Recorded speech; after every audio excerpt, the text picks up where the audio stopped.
नमस्कार, SBT news में आपका स्वागत है। पेश है 4 सितंबर शनिवार सुबह 10:15 बजे राजस्थान की बड़ी खबरें। राज्य के 6 जिलों में जिला परिषद और पंचायत समिति सदस्यों के लिए हुए 3 चरणों के चुनाव की मतगणना कुछ देर में शुरू हो गई है। चुनाव आयोग के अनुसार अब आधे घंटे के बाद से चुनावों के परिणाम का रुझान आना शुरू हो जाएंगे।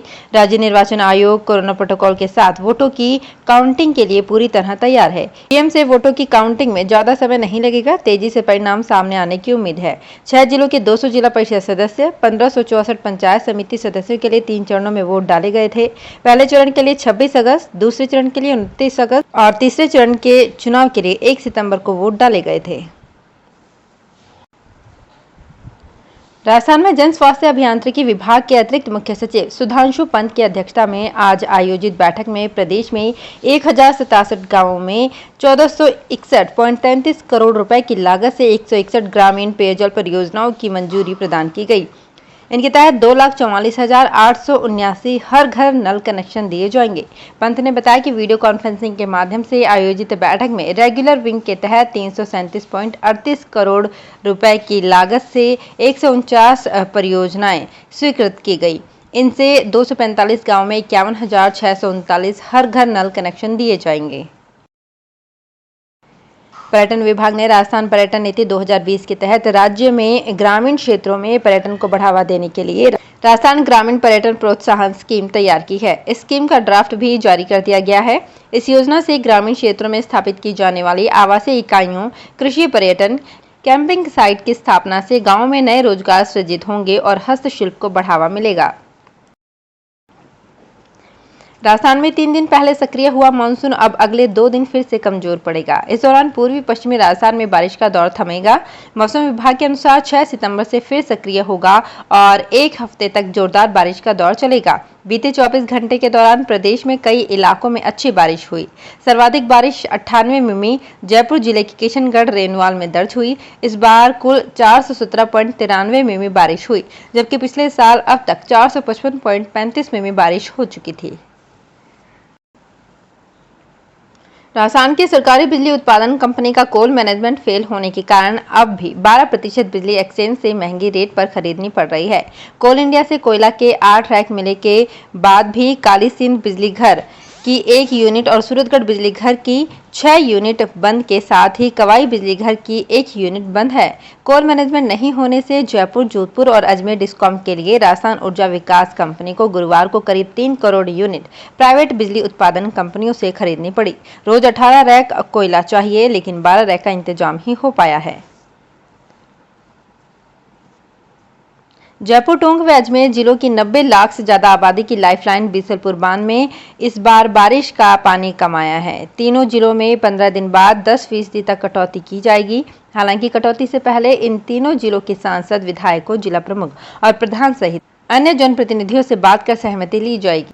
इसको लेकर चीफ इंजीनियर सीएम चौहान ने तीनों जिलों के रेगुलर और प्रोजेक्ट विंग के अधिकारियों की मीटिंग हुई। सुप्रीम कोर्ट कॉलेजियम ने राजस्थान हाईकोर्ट के लिए 6 नए जजों के नामों को मंजूरी दे दी है। इनमें 3 न्यायिक अधिकारी कोटे के हैं और 3 वकील कोटे से। न्यायिक अधिकारी कोटे से उमाशंकर व्यास, विनोद कुमार भारवानी और मदन गोपाल व्यास हैं। वकील कोटे से गणेश राम मीना, सुदेश बंसल और अनूप ढंड के नाम को मंजूरी दी गई है। वहीं सुप्रीम कोर्ट कॉलेजियम ने पूर्व में राजस्थान हाईकोर्ट के लिए वकील कोटे से जज बनने के लिए भेजे गए फरजंद अली के नाम पर भी पुनर्विचार करते हुए उन्हें भी जज बनाने की प्रक्रिया में शामिल किया। अभी हाईकोर्ट में 50 जजों के मुकाबले 23 ही नियुक्त हैं। जयपुर एयरपोर्ट से हवाई सेवाओं में और सुधार होगा। जयपुर से चंडीगढ़ के लिए एक नई फ्लाइट शुरू हो चुकी है। आगे देहरादून के लिए एक नई फ्लाइट जुड़ेगी। अभी इन शहरों के लिए एक फ्लाइट थी, अब दोनों शहरों के लिए 2 फ्लाइट होंगी।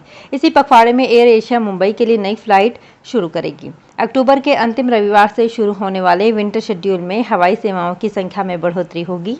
31 अक्टूबर से जयपुर एयरपोर्ट से 20 नई फ्लाइट शुरू होंगी।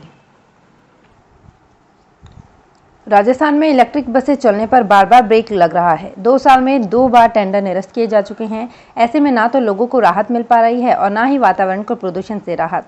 इलेक्ट्रिक बसों के लिए अभी तक चार्जिंग स्टेशन भी नहीं बने हैं। जब तक इलेक्ट्रिक बसों के संचालन के लिए आधारभूत सुविधाएं तैयार होती हैं, तब तक CNG बसें इलेक्ट्रिक बसों का बेहतर विकल्प बन सकती हैं। इतना ही नहीं, इलेक्ट्रिक बसों की तुलना में इनकी कीमत भी आधी ही है। कांग्रेस नेता राजीव शुक्ला ने कहा कि केंद्र सरकार राष्ट्रीय संपत्तियों को बेचने का काम कर रही है। इसके साथ ही उन्होंने कहा कि जनता भाजपा को सबक सिखाए। पूर्व केंद्रीय मंत्री शुक्ला ने जयपुर में संवाददाताओं से कहा कि जिम्मेदारी से भागना, देश की संपत्तियों को बेचना, महंगाई को बेतहाशा कर देना, ऐसी केंद्र सरकार को बाहर भेजने का काम जनता को करना चाहिए। इनको सबक सिखाना चाहिए। भाजपा प्रदेश अध्यक्ष डॉक्टर सतीश पूनिया ने कांग्रेस सरकार पर राज्य में सूखे से फसल बर्बादी पर किसानों को कोई राहत नहीं पहुंचाने का आरोप लगाया है। उन्होंने कहा है कि प्रदेश के लगभग 14 जिले सूखाग्रस्त हैं, जहां फसलें पूरी तरह से बर्बाद हो चुकी हैं, लेकिन राज्य सरकार का इस पर कोई ध्यान नहीं है। डॉक्टर पूनिया ने शुक्रवार को अपने बयान में कहा कि ना ही सरकार का कोई नुमाइंदा किसानों से मिलने गया, लेकिन श्री गहलोत प्रदेश की जनता को भ्रमित करने और अपनी विफलताओं से ध्यान हटाने के लिए बार बार मोदी सरकार पर झूठे आरोप लगाते हैं। जयपुर की स्थापना के शुक्रवार को 62 वर्ष पूर्ण हो गए। स्वतंत्रता के 75 वर्ष पर मनाए जा रहे आज़ादी का अमृत महोत्सव आकाशवाणी समाचार जयपुर द्वारा राज्य के श्रोताओं से देशभक्ति और प्रेरणादायी संदेशों को आमंत्रित कर शामिल किया जा रहा है। इस विशेष श्रृंखला का शुभारंभ शुक्रवार को किया गया। तो फिलहाल इस बुलेटिन में इतना ही। फिर हाजिर होंगे कुछ और बड़ी खबरों के साथ। SBT न्यूज़ के और भी वीडियोस को देखने के लिए हमारे चैनल को सब्सक्राइब करें और नोटिफिकेशन पाने के लिए बेल आइकन को प्रेस करें।